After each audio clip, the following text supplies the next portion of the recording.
By the way, how many of you are enjoying this conference so far? Good, okay. And how many of you came to the stuff yesterday and the earlier stuff? Oh, most of you. Okay, good. So you've learned good stuff so far? And you expect to learn more? Yeah, stuff you're going to implement and make happen as part of your vision? Do you realize there are people back where you work who are dreading your return? Oh, every time she goes to one of these things, she comes back with all these crazy ideas, you know. Just give her time, she'll forget it. Yeah, she'll get over it, you know. Load her up with other work. Held the book up and said, okay, this is Larry Johnson, co-author of Absolute Honesty. Mr. Johnson, Absolute Honesty, are you telling me that you're supposed to be absolutely honest all the time? And I said, well, whenever you can. Of course, you know, honesty's important. He said, okay, so your daughter comes down the stairs on prom night, and she's wearing a dress that you hate. And she says, how do I look, Dad? He said, what would you say to her? I said, I'd look her right in the eye and lie through my teeth.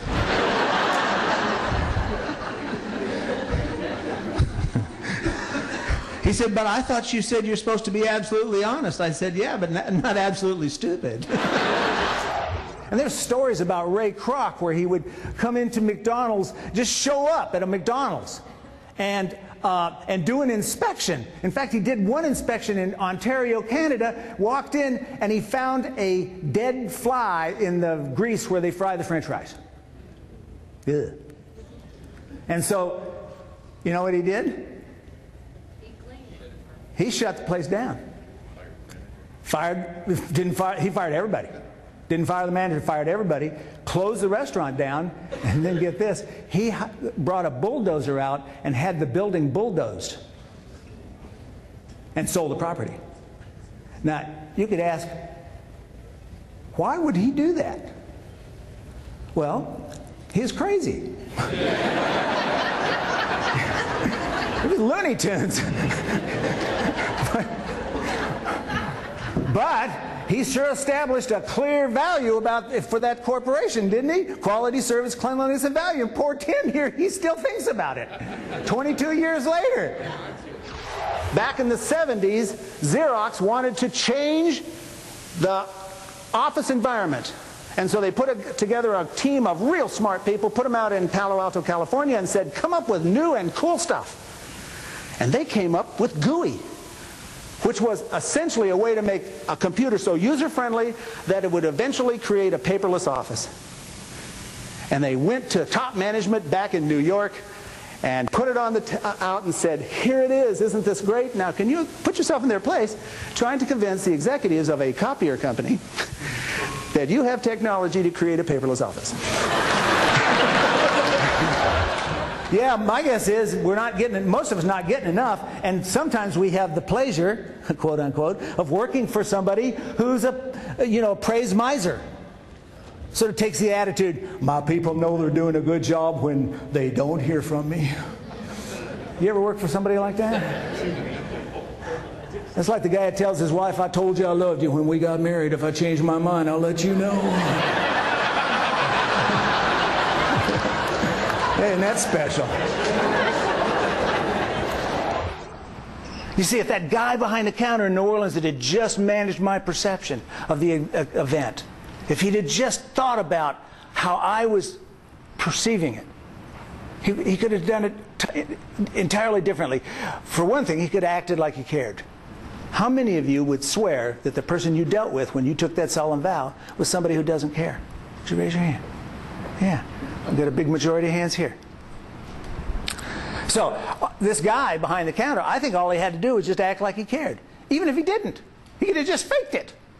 He said, I can see you're in a hurry. Okay, I'm going to put this through as quickly as I can.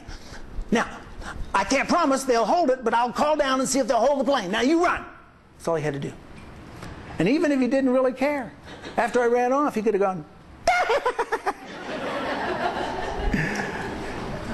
and my perception of the entire experience would have been entirely different.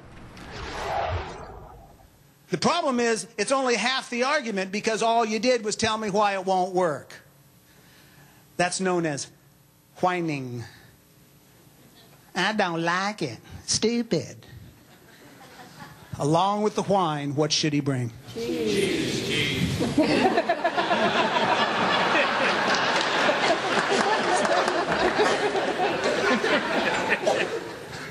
No, not cheese.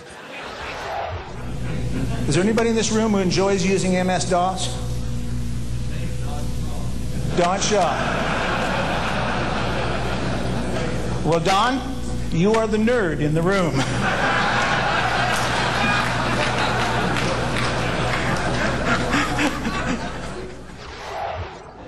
Yeah, if I'd asked for your input, would you might have cooperated a little more? Sure. Sure. Yeah. You know, this is such a powerful concept. My daughter taught me this concept when she was very young. She was about 6 years old. And at the time, I was working in the construction industry. And it was 1974. Anybody remember what happened in 1974? There was an oil embargo. I know some of you are going, huh? I wasn't born. Yeah. Yeah, the oil embargo, and Nixon resigned, and the economy went in the toilet. And this little construction company I had, basically, I had to, you know, liquidate and fire everybody who worked for me. I just couldn't afford to operate. We didn't work for over a year. So we were financially pretty tight. And my daughter, who I tend to spoil, she continued to want things. And she would say, Daddy, can I have a new bike? I'd say, no. Well, why not?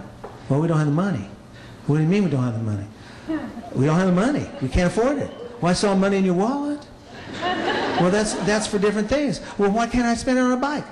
And then I'd say, because I said so. That's standard management practice, right?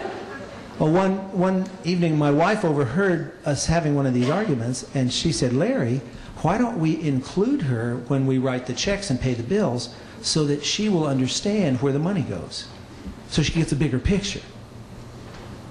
Now, this was 25 years ago, almost 30. I was a whole lot younger. I had lots more testosterone than I do now. I think it's all drained out.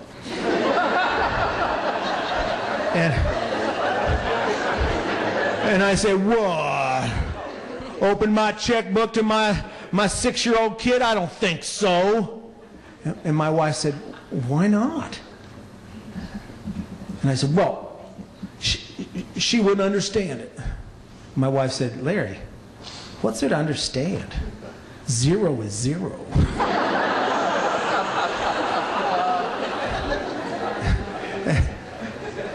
And after a while, I thought about it. I said, well, okay. So I wanted to illustrate it, and I didn't have enough dollars on hand to do it with cash. So I used some little building blocks, those Lego kind of things that she had. I put them in the middle of the dining room table, and I said, now, sweetheart, let's pretend that each one of these is $1. I said, here's how many dollars we get every month right now. I said, now, here's how many we have to send to the bank because the bank owns our house. And if we don't pay the bank, they'll take our house away. I said, and here's how many dollars we spend on our car. Because the bank owns our car. And if we don't pay them, they'll take our car away. I said, and here's how much we have left for food and clothes. And we spend that every month. And until mommy or daddy gets a job, and we're looking, I said, that's how it is. And if you have any ideas, we'd love to hear those ideas. Without saying a word, she got up and she went into her room, and she came out with her piggy bank. She said, here, Daddy, will this help? I got to tell you, I thought I'd cry. I would have. Anyway, after I took the piggy bank,